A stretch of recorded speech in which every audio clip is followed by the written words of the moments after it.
What I use for this recipe is a thin cut bacon, some fresh asparagus, any kind of seasoning that you would like.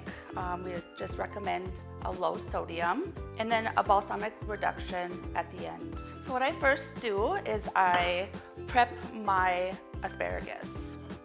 I usually try to grab one out of the bundle, and a lot of times I just break it off like this, and that kind of gives me an idea of where I want to cut the rest of the asparagus. And these ones are a little bit thinner. You can find bigger asparagus, depends on the time of the year. So I kind of like to do half of the bacon. So what I do is cut them just right in the pack. And I like to do this thin because with the air fryer, it will get crispier. But I grab my bacon and I just kind of start wrapping, and you can kind of pull all the way around. I like to cover a majority of the asparagus. What I normally season them with is a pork rub.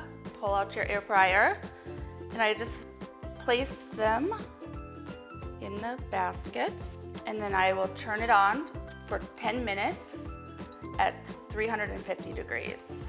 And then once I serve them up on the plate, I like to top it off with a little bit of balsamic and enjoy.